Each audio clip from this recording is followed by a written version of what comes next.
for a small delay. I understand it's an early morning for you and you still came here, and that means, and the title is basically very descriptive. It explains what the talk will be about, but I'm still going to give you a disclaimer. It's going to be quite educational. So this interrupted exception is a pretty fundamental concept of multi-threading in Java, and I'm not going to say anything really new. I'll just explain how it works, because in my experience many programmers don't really understand how it works, including myself. Like a few years ago I didn't really know how it worked, so I learned that, and I'll share my knowledge with you. But this is like basic Java. This interrupted exception was in Java since 1.0, and I think it's really important for any Java programmer to know how it works.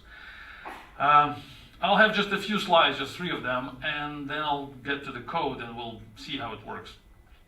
So this is really like, you probably know what's going on here, and you've seen that in your code as well. It's really typical mistake. What we see here is we delay the processor for like 1 second, and then because the method sleep is throwing a checked exception, interrupted exception, and then we catch it, we just print the stack trace, and then we continue. This is wrong. So what we see now in this code is really wrong. It's a typical mistake, and I'll explain why it's a mistake using code samples and Java. It's a link to the blog post which I wrote about a year ago, which explains everything on what I'm going to say right now. So if you wanna read it after, this is the link. Just copy it. It's going to be in the slides as well. Okay, now we're going to go to the code. So first, I'm sure you understand, but I'm still going to say it. So there are threads in Java. So Java is a multi-threaded language. It's not just one thread, like in Ruby, for example, or in PHP. There are multiple threads. A thread is a piece of code which runs in parallel to that piece of code. And we may have many that pieces of code which run in parallel. Let's create a simple thread in Java and see how it works. So we call it thread. It's a class called thread. We create it, and then we start it, and then we provide in the constructor. Do you see? Sorry, yeah, you don't see anything, right? Sorry, I'll make it way bigger now. How about this? It's better, right? We need more. Okay. It's okay, right?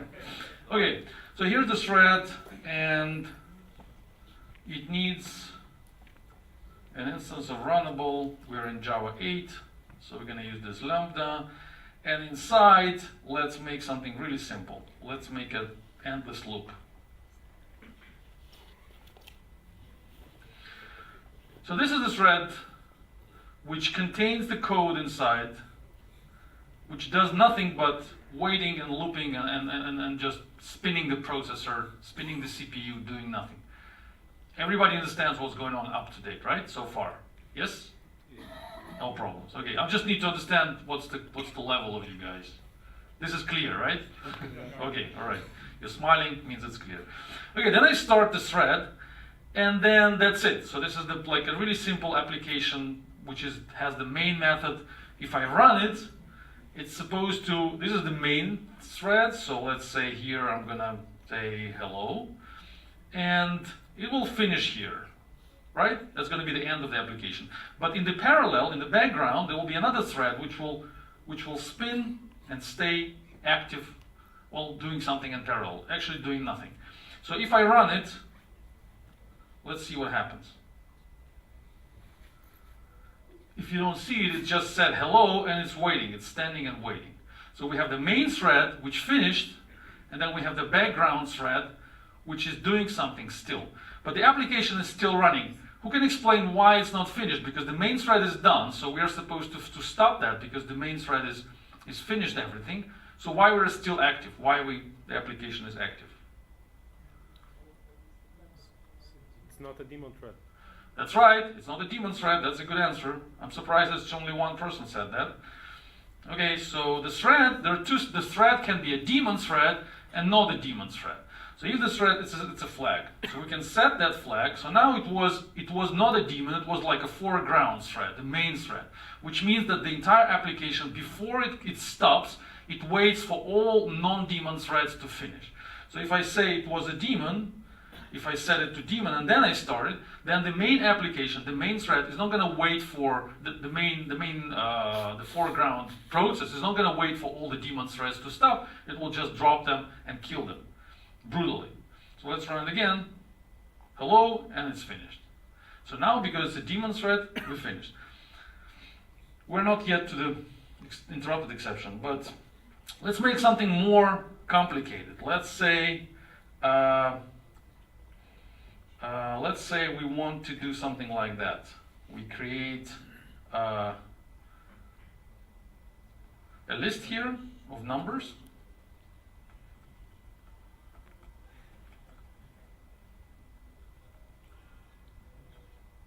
Right? And then in this thread, in this loop, we will do something like, let's say we're going to clean the list, and then we're going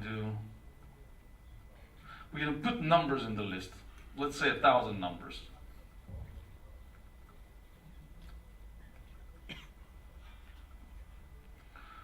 That's all. So we're going to do it endlessly. So we clean the list and put numbers. We clean it up, we put the numbers, and we expect there to be 1,000 numbers when the for is finished. And now we want to stop that thread eventually. So let's say this thread is not daemon, and we started it, and then we wait for some time. We wait for a second, and then we want to stop it now. So here, we want you to stop. So how do we stop that? There was a brutal way of doing that in Java 1.0, 1.1, 1.2, and then they removed that method. It was called t.stop. So we can call method stop on this thread, and if you look at the thread, it's deprecated. So we're not supposed to use it because of many, many reasons, but it still works. So still in Java 1.8, the method works, even though they promised to remove them entirely, but still it works. So we can completely terminate this thread, paying no attention to what this thread is doing. So here, if we stop this thread and then say items in the list, and then we want to see how many items are still there. So obviously, we will get different numbers every time we run this thread. It's, sorry, I said it, printf.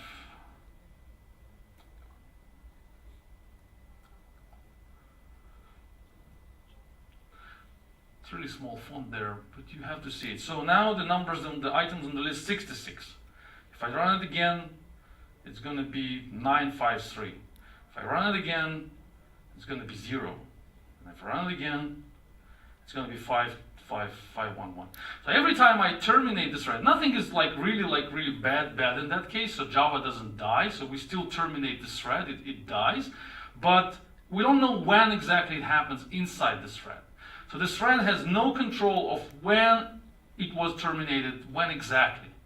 And that is the bad way of terminating the thread because of that. Because the thread doesn't know what's going on and cannot do proper unlocking and proper unallocation of resources it's managing. For example, in this case, if the list is, if we really care about the content of the list, so we don't want it to be in some middle situation and middle stage, like the unknown amount of integers are there. So we don't want us to be terminated in that for. So we want that loop to be more or less solid. So we don't want anyone to break us in the middle of this loop. So we are ready to terminate here, or maybe here. That's okay. So if you, maybe not here. So you can kill us here or here. But as long as the list is clear, as long as the moment we clear the list, and then we're putting numbers there, don't touch us. So let me finish my job. In order to do that, Java changed the way threads are managed, and introduce, not change, but introduce the more convenient way. We can do it without Java help. We can do it ourselves. Let's say we create some flag. Let's call it die. And then the flag is false by definition. So when you create the atomic boolean, then it's false. I can put false here so you understand what's going on. So first it's false, and then here we're checking if die equals to true, then we break. And then here, instead of saying t.stop, we're saying die set true. That will perfectly terminate the thread. The thread will understand that when the flag is set to true, then it's time to break that loop and quit. If you run this code again, you'll see what's going on. It's going to be always 1,000. So I'm always getting a list in a consistent state after the thread is dead. So every time I run it, it's always 1,000. Because what happens is that when I set the flag to true, maybe I do it in the middle of the loop. Maybe I do it when the list is clear. It doesn't matter, but the thread doesn't allow anybody to stop it while the loop is still running. Still clear? I'm getting to a more complex thing. Okay, so that's okay. It was like that. I mean, we can do it like that, but every time we have a thread, we need to create that flag. Every time we need to program it manually. Which we can replace, this algorithm, this method, we can replace with something which is provided by Java. So we can say here, thread.interrupt, instead of die set true. So when I set t.interrupt, there's an internal flag, which is exactly the same as this die flag, which is exactly the same property. We can actually check what the property is. I'm not sure it's exactly the same, but let's check whether they have that flag inside the thread class. This is OpenJDK. So it has to be a flag called interrupted or something. I don't know how it's called internally. No, I don't see it yet. Stillborn, whether or not, priority thread. Yeah, they need to have it.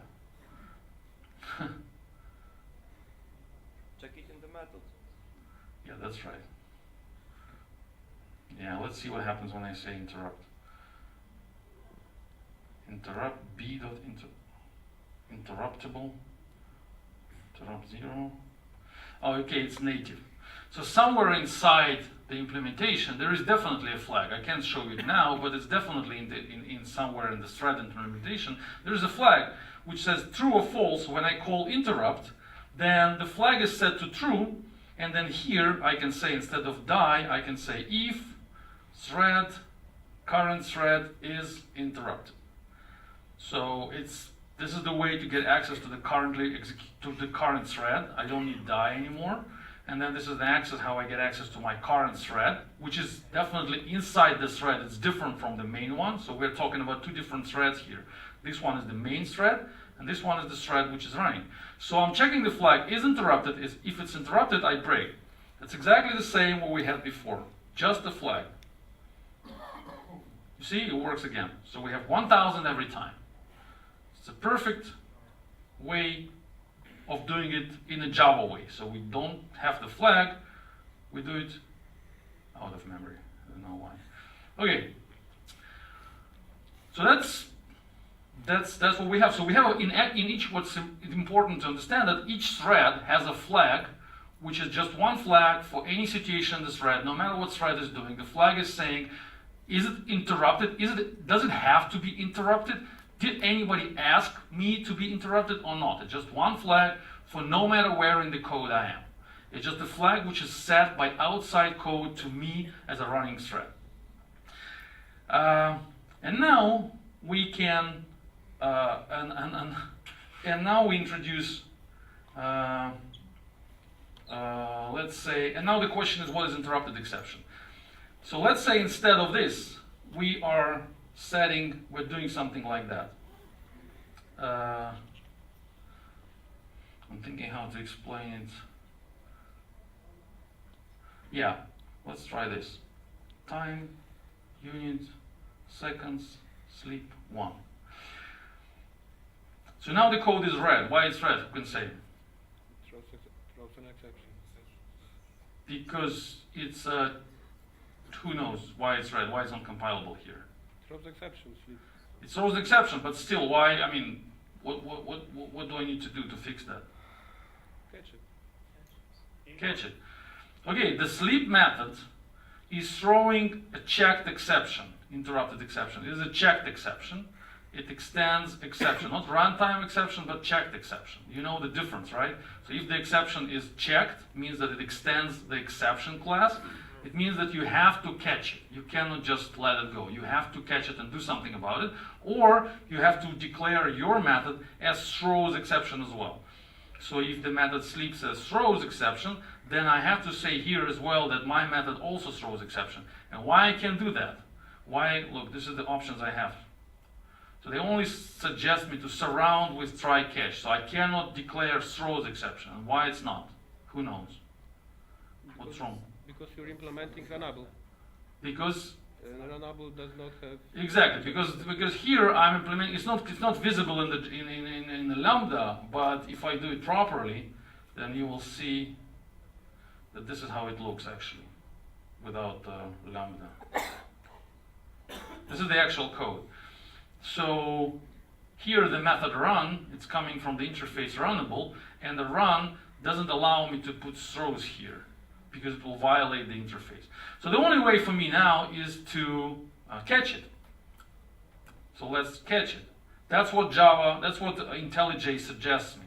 So I catch the interrupted exception and I throw illegal state exception, something like that. The more traditional way is to do it like I showed you in the beginning. So what happens here? What this interrupted exception is doing? So the sleep method, again, it's native, so I can show you what's going on here, but I can more or less, I think I understand what's happening there. So first of all, they sleep for a second somehow. And then they're doing like this. If thread, current thread, interrupted, throw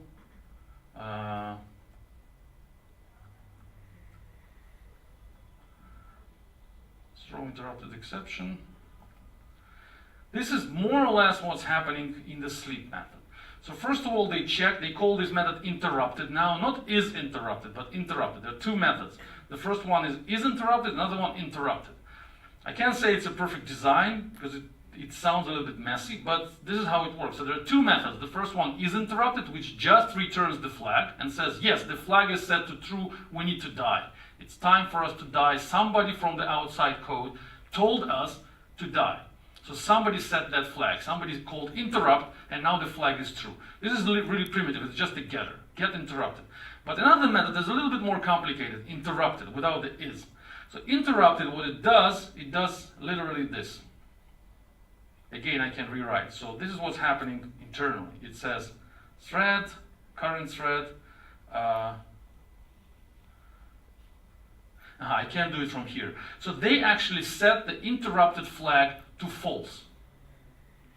So when the interrupted method is called like this, then the flag automatically is reset to false. So it's returned, and no matter what it is, they set it to false. That's how it's done. So they're checking the status of the thread, they're setting the flag to false, and then they throw interrupted exception. And then we catch interrupted exception. So if here we check the status of are we interrupted or not, then it's going to be false. Look at it. Interrupted, flag, and then I want to see what's there.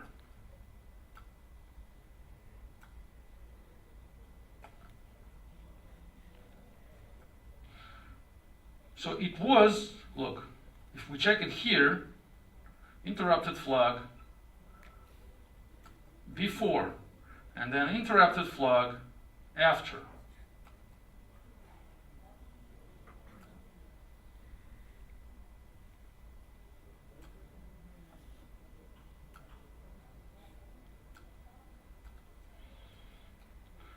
So before, the interrupted flag will be true. And then, right after we call interrupted and through interrupted exception, it will be set to false. Let's see. First of all, we're never gonna die, because we're never gonna die because of this. Let's remove that and say break, okay? So now, yeah, we just stopped. So look what happened. We want you to stop. It was false, false, false before, and then we want you to stop, and then interrupted flag before was false, then interrupted flag before was true, because it was set, and then interrupted flag after was false again. So we were running and running multiple times in the loop. There was like many, you see log lines. It was saying false, false, false, so the flag was set to false. And then eventually we set interrupt here. So the flag was dropped to, well, actually was set to true. And then we had hit this line, was true. And then we checked we called that method. We got the flag back, and it was set to false. So it means that this method is designed, this is the design of the method, which is kind of interesting. I don't really like this design, but this is how it works. So they check, so that when somebody is checking the flag and throws interrupted exception, your thread gets back to the state like it was never asked to be interrupted. So somebody asks your state and say, hey, interrupt, and then some method checks the flag, throws interrupted exception, and says, okay, don't interrupt it anymore.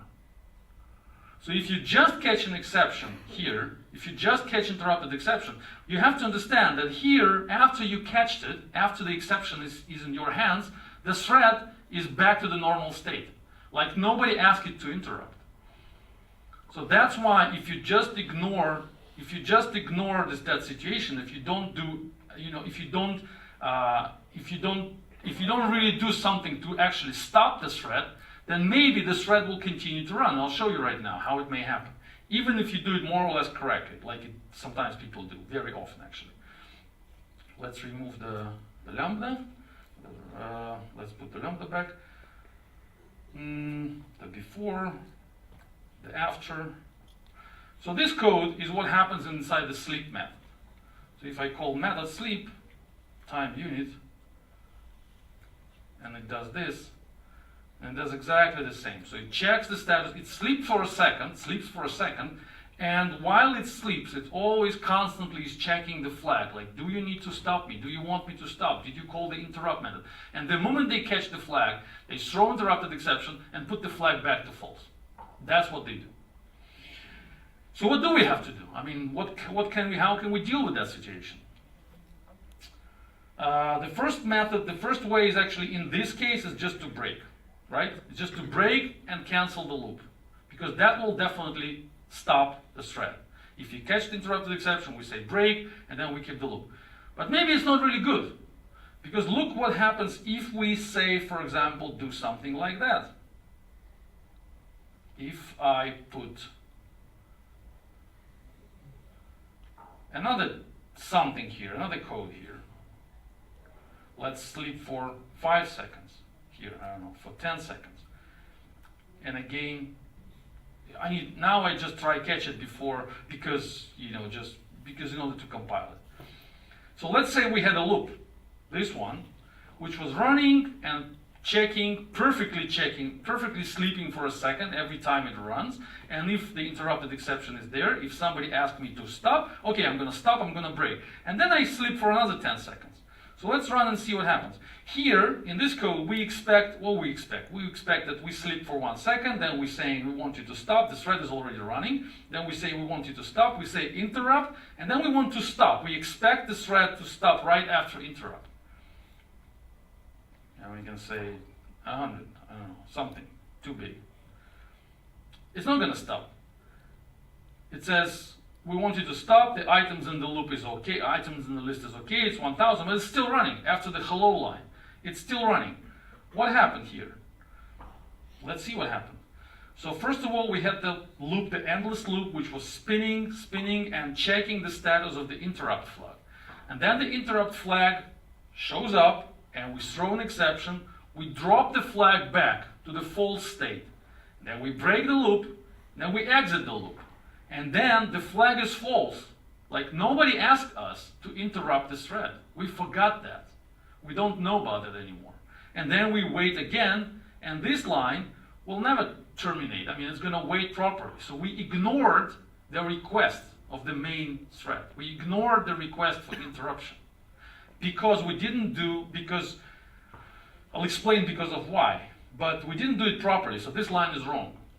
That's what I'm saying. So we should not just break here, it's not enough.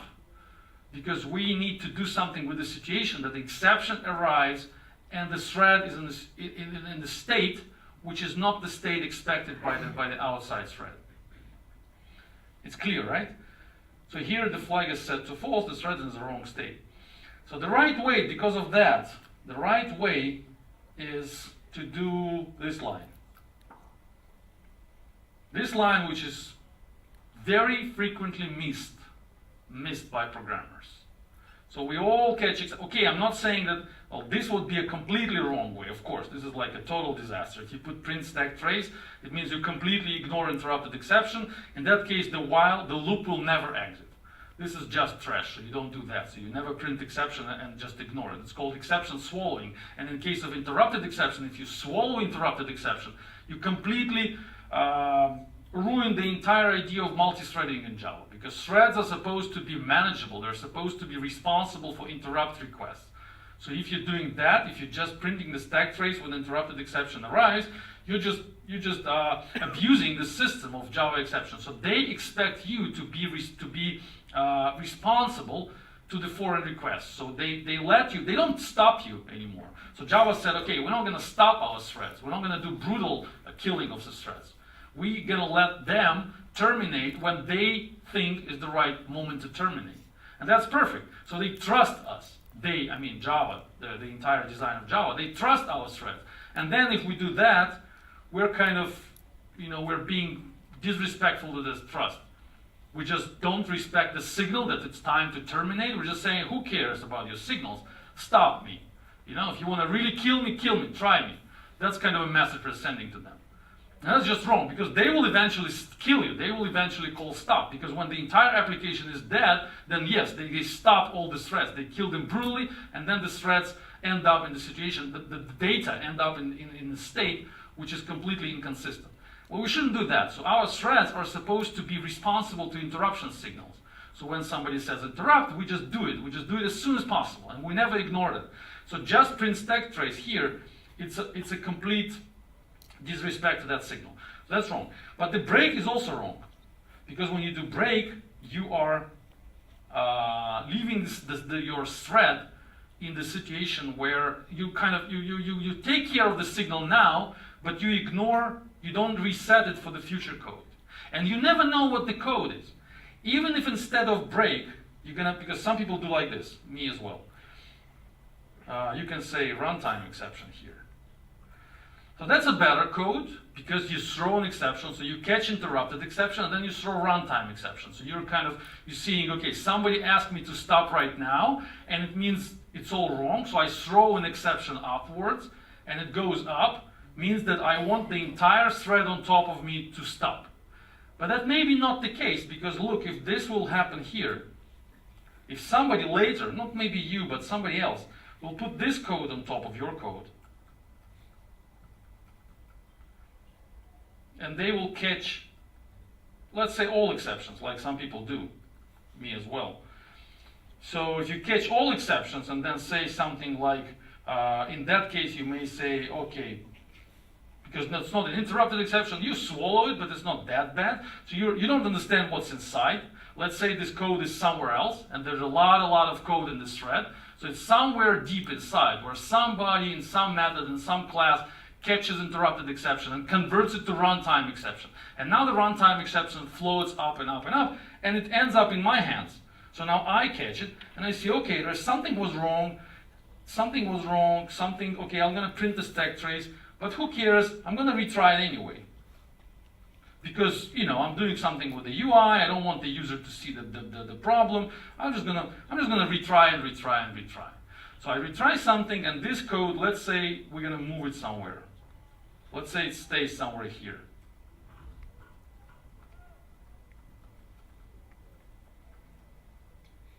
Boom. So the code is there. right? And this one call looks like. So I don't know what's inside this do-it. So this is my full cycle of my thread. So it looks pretty legit, looks pretty legitimate. So I'm calling do-it. I don't care what's inside. Something is inside. Then I catch the exception, which looks okay as well. If something goes wrong, I can even do this, like some people do, including myself. So I want to catch throwable, means I'm catching everything, including interrupted exception as well, but I don't really pay attention to that now. I'm just catching everything. And then I print it, and then I understand that I don't want to die, I want to start again, because if I die, my entire application will crash. So in that situation, I will just retry and retry and retry. But then after the retry, I have something here as well. And it will, no, I can remove that as well. So this is the code. It looks okay. If you look at this piece of code, it looks okay. If it looks okay as well here, because look, this is throw, so we don't ignore, we don't swallow interrupted exception. So we actually throw it, to higher level. So these two codes, they look okay-ish, but if I run it, it's never gonna stop. Now something wrong. There's a list here.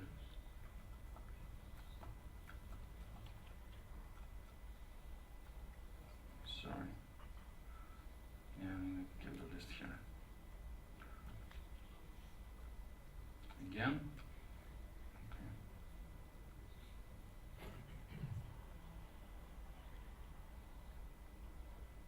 Yeah, it printed the interrupted exception. Look, you see, it printed the stack trace, but it's still working. Hello, and the system is still running.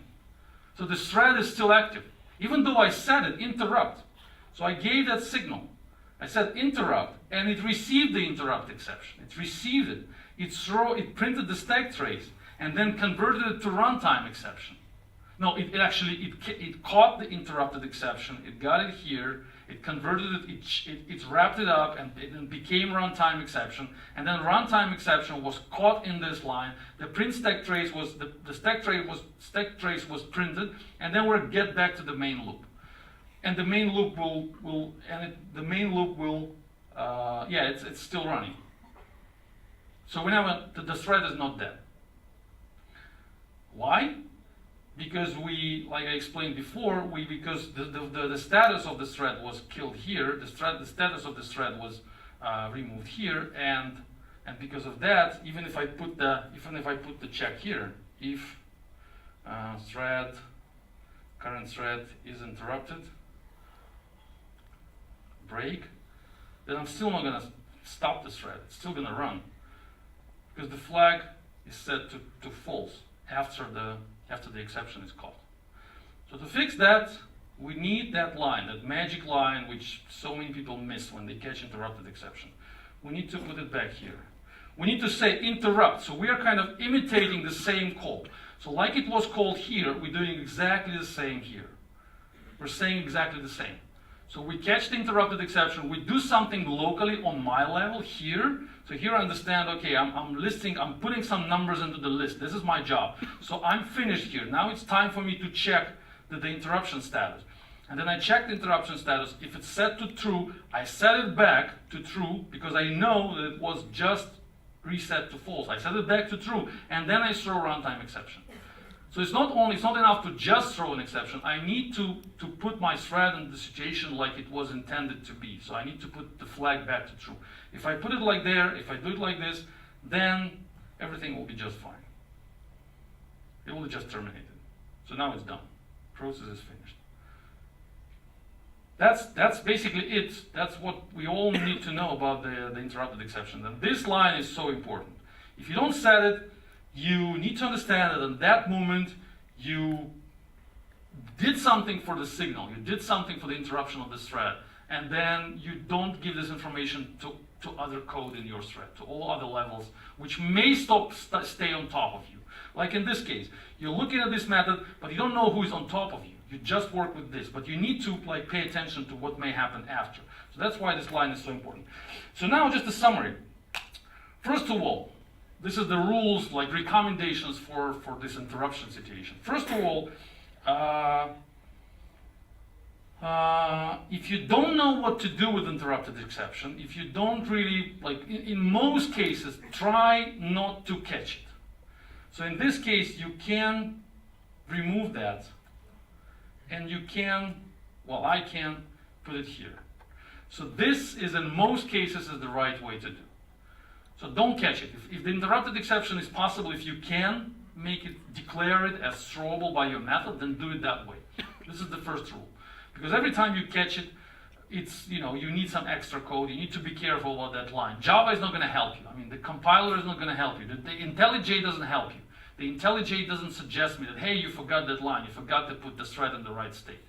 So if you forget that line, it's your problem. So it's better not to do it. So it's better to always throw it to the higher level. Let it float up. In this case, it will come here, look.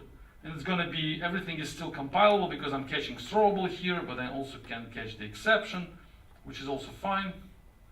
And then I print stack trace, and then I will just terminate. So this meter of my code is shorter now, and it will perfectly stop execution.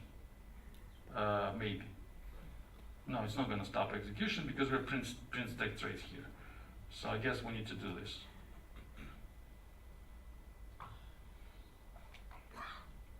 Yeah.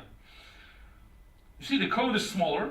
I don't really see, you know, I don't really catch interrupted exception anywhere. It just automatically happens because there's just an exception. So all possible troubles will just stop this thread, and I will just break the loop, and everything will be finished.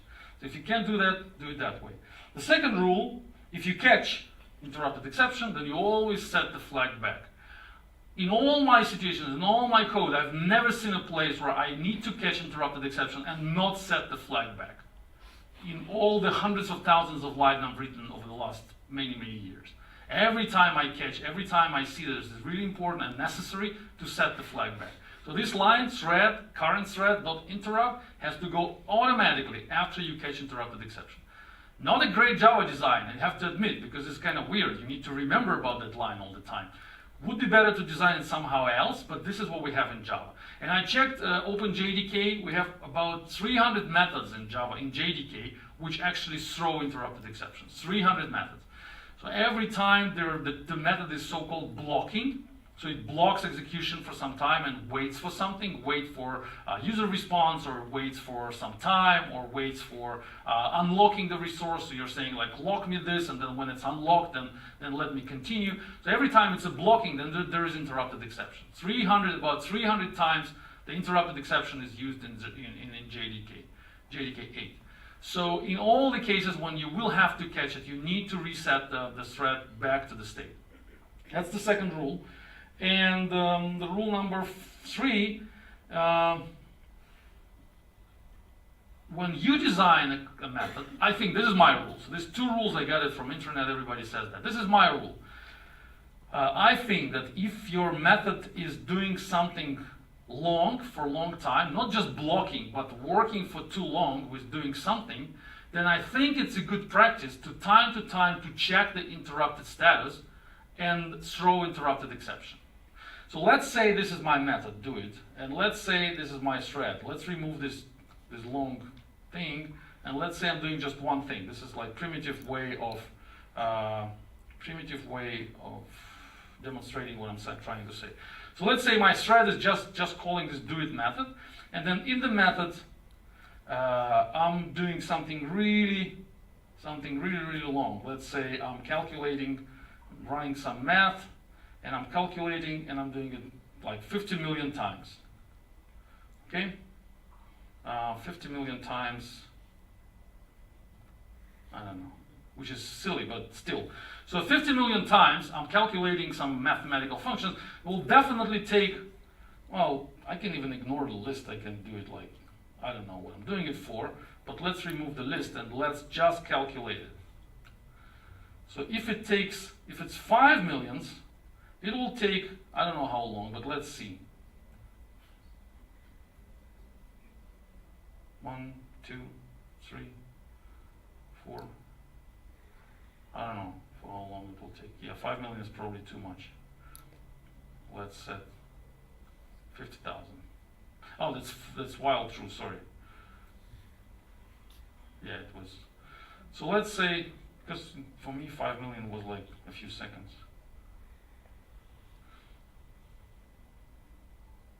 Yeah, It was like 1 second. But let's put 10 million.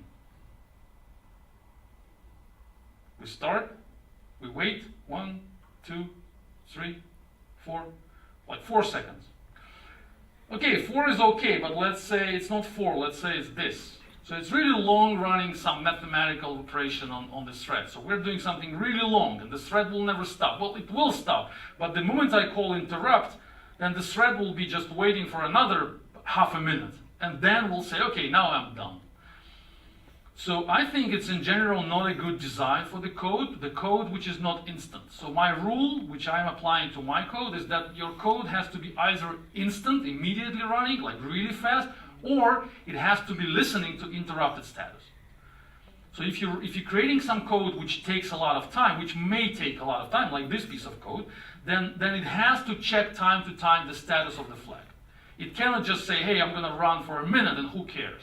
Because in that case, we will not be able to use your code in multi-threading environment. I will not be able to use your library, for example. Let's say you're creating some mathematical library and it does this, and you give it to me. And you say, hey, use it. I can, but if I put it in the threads, then the threads will be unresponsive for like 10 minutes. So it will be difficult for me if I want to terminate. I will not understand why the thread is not dying when I'm saying interrupt. I'm saying interrupt, but it's not responding back to me. So that's my rule, and as it happens, I'm doing this, like, which we've done before. I'm doing thread, current thread, interrupted.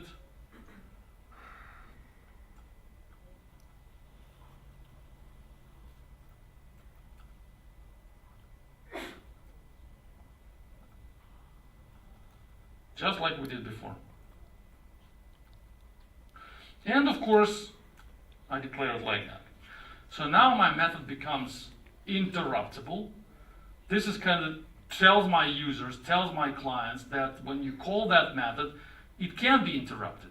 So it's not blocking. I mean, it's not going to block forever, even though it takes time. It's not going to block forever.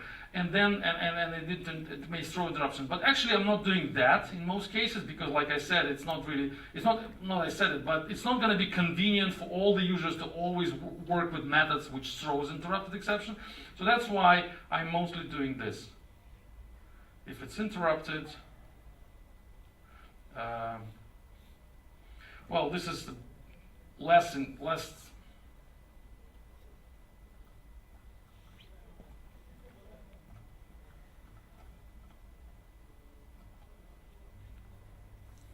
Something like that. So I don't really throw interrupted exception at all. All I'm doing is I'm checking the status and then stopping myself. Or maybe even better, maybe I can say this. So I'm doing something when the flag is set. Maybe I don't need to throw interrupted exception, like in this case. Maybe it's not necessary, but I have to pay attention to the flag. That's what I think the good code has to do. Because in this case, look, if I run it, it's going to stop right the moment I want it to stop. See? It was calculating, it was running 500 million calculations, whatever, but the moment I said interrupt, the method not only doing mathematical operations, it also pays attention to the interrupted flag.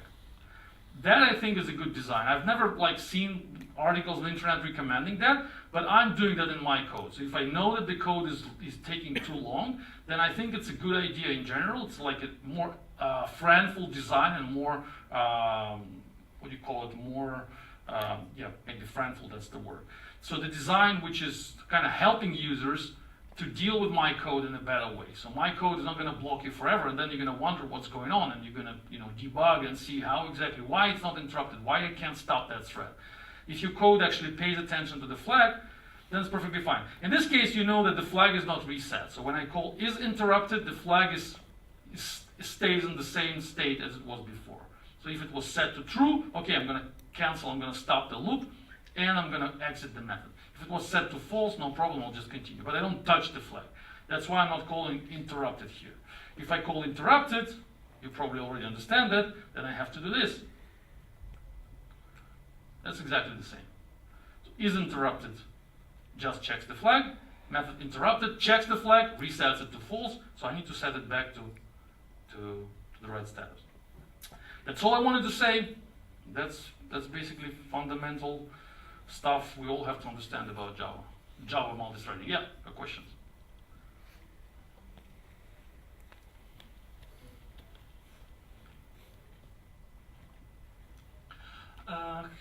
Have you ever faced in the community or whatever requests to Java to alter the behavior of interrupted, not to clear out the flag so we won't have to rewind it, or maybe some reasoning from Java why it's done? Well, I read a few. Well, I read the whole thing from the book Concurrency, Java Concurrency. It's quite famous book for multi-threading in Java. Highly recommended to read, and it was explained there. But it never was said that the design was wrong. So this is me saying that design is kind of weird. But for me, it looks strange.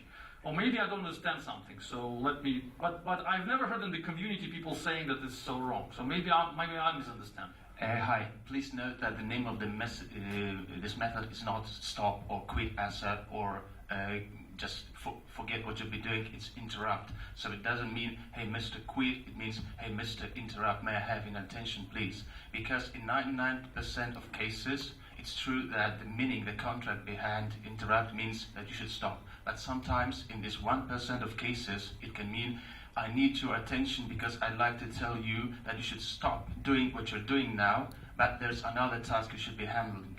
So it doesn't always mean, hey, stop, but it means stop what you're doing, but don't quit and do something else in some cases.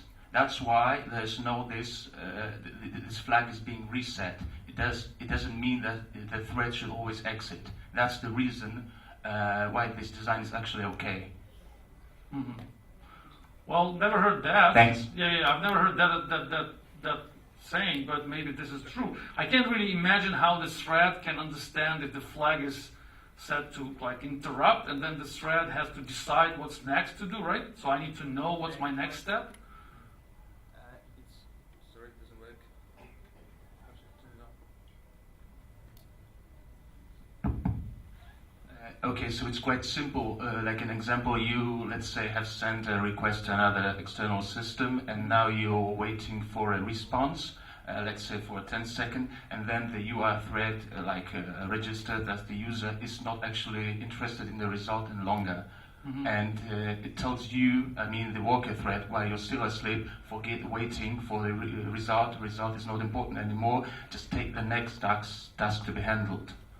It's pretty valid scenario. Yeah, could be. I can't say. Well, I haven't seen that situations in my code, but maybe that's why the design is done that way. So answering your question, so maybe this is why it's. That's why they will never change it, I guess. Maybe that's why they will never. Well, they will definitely never change it because it's coming from Java 1.0, so it's really old. But for me, it looks a little bit, yeah. Hey, 1, 2, 3. Hello. Hey, 1, 2, 3. Yeah, just shout out. Yeah, okay. In your book, you said that in Java there should be just one type for exceptions. Mm-hmm. That's right. So how would you know that that was interrupted exception, not something else? If you had just one exception in a language. I don't know how exactly. Well, that's a good question. Yeah, I said it in the book. Yes, that I don't really like this idea of checked and non-checked exceptions. That kind of creates some mess, and it's not really convenient. But I don't know exactly how I would redesign this multi-threading and thread management. So I wasn't prepared to give you an alternative solution for that, because that was an educational talk, not a holy word talk.